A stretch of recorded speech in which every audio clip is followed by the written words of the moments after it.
నమస్తే సార్. పోసాని కృష్ణమూర్తి వచ్చేసి జైలుకి వెళ్ళాక ఆయన బయటకు వచ్చాక సినిమా అవకాశాలు వస్తాయా రావా అని చెప్పేసి చాలామంది ఎన్నో రకాలుగా మాట్లాడారు. కానీ ఆయన సినిమా తీయబోతుందని చెప్పేసి వార్తలు వస్తున్నాయి. మరి అదేంటి? ఈ మధ్య కాలంలో ఏంటంటే కాంట్రవర్సీలో ఉన్న చాలామంది వాళ్ళు ఇది కాదు ఇది అని చెప్పుకునే ప్రయత్నం సినిమా రూపంలో చూపించుకుందామని అనుకుంటున్నారు. గతంలో నరేష్ పవిత్ర లోకేష్ ఇష్యూ అయినప్పుడు కూడా రమ్య రఘుపతి వచ్చి చాలా ఇది చెప్పింది. ఆ టైంలో కూడా వీళ్ళు ఎంత చెప్పినా ఎవరు నమ్మట్లేదు అని మళ్ళీ పెళ్ళి అనే సినిమా తీసి ఆమె క్యారెక్టర్ని వనితతో చేయించి ఇది జరిగిందని చెప్పారు. నిన్నగాక మొన్న చాహల్ అండ్ ధనుశ్రీ, చాహల్తో విడిపోయిన తర్వాత ధనుశ్రీ అరే పెళ్ళని 2 ఏళ్ళకే విడిపోయారేంటి, ఏమైంది వీళ్ళ మధ్యలో అంటే వాడు ఒక సైకో నన్ను ఇలా గృహహింస చేశాడని చెప్పి ఒక పాట రూపంలో చెప్పే ప్రయత్నం చేసింది. ఇట్లా కొంతమంది ఉంటారు. ఆ కోవకు చెందిందే పోసాని అనుకుందాం ఫర్ ఎగ్జాంపుల్. అంటే పోసాని కేసు చాలా డిఫరెంట్ కేసు, చరిత్రలో ఇప్పటివరకు జరగలే, ఇక మీద కూడా జరగదు ఇది. బికాజ్ ఏంటంటే ఇప్పుడు నేను నిన్ను తిట్టాను అనుకో, వాడు నన్ను తిట్టాడని నువ్వు కేసు పెడతావు. వాళ్ళు వచ్చి నన్ను అడుగుతారు ఎవరెవరెవరు ఎందుకురా తిట్టావు అండి అని. అంటే యాక్చువల్గా ఇదండి అందుకు తిట్టానండి. సరే నువ్వు చేసిన తప్పు నడు, నువ్వు నన్ను కుల పేరుతోనో మతం పేరుతోనో దూషించావు అనుకో, క్రిమినల్ యాక్ట్ కింద నిన్ను అరెస్ట్ చేయొచ్చు. ఓకే, లేదు తిట్టడం వల్ల నా మనోభావాలు దెబ్బతే నా పరువు నష్టం దావా వేసావనుకో సివిల్. ఓకే, ఏదో ఒకటి కేసు అయితే కేసే, అట్లా వెళ్ళిపోతుంది.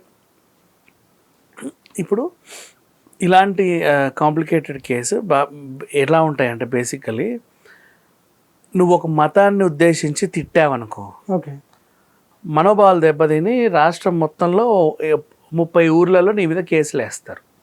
నువ్వు ఒక్క కేసులో అరెస్ట్ అయినా ఒకే కేసు సంబంధించి ఇవన్నీ కాబట్టి అవన్నీ దీనికి అటాచ్ చేసి ఇతను ఇలా మాట్లాడడం వల్ల వివిధ ప్రాంతాల్లో వివిధ మనుషుల మనోభావాలు దెబ్బతిన్నాయండి అని ఆ బరువుని అక్కడ జడ్జి ముందు పెడతారు. నౌ ఇంకొకటి ఏంటి,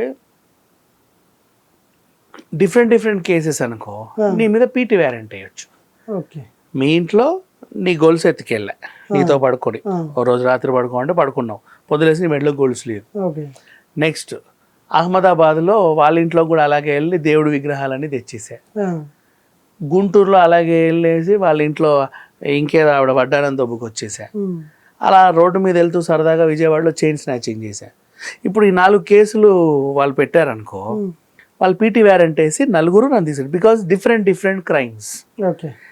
క్రైమ్స్ డిఫరెంట్ కాబట్టి వచ్చి అన్ని కేసుల్లో నా మీద బాధి అరెస్ట్ చేయాలి, ఇది రూల్. ఇక్కడ ఏంటంటే తిట్టినోడు బాగానే ఉన్నాడు, తిట్టమని చెప్పినోడు బాగానే ఉన్నాడు, తిట్టించుకున్నాడు బాగున్నాడు, తిట్టమని చెప్పినోడు బాగున్నాడు. కానీ ఎవడైతే తిట్టాడో వాళ్ళని మీద అరెస్ట్ చేస్తున్నారు.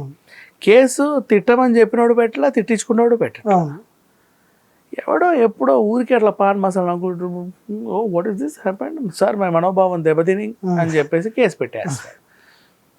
దానికి మనోభావం దెబ్బతిని ఓ మై గాడ్ ఇది అసలు ఇంత పెద్ద ఇష్యూ అంటే అంత పెద్ద ఇష్యూ, వెంటనే వెళ్ళండి, మీరు చెన్నై వెళ్ళండి, మీరు కోయంబత్తూర్ వెళ్ళండి, మీరు ఆఫ్రికా వెళ్ళండి, మీరు లండన్ వెళ్ళండి, ఇమీడియట్గా పట్టుకురండి, సిఆర్బిఎఫ్ బలగాలను దింపండి, దొరక్కపోతే కాల్చిపారేయండి, ఆ రేంజ్లో తెచ్చేస్తున్నారు మనుషుల్ని.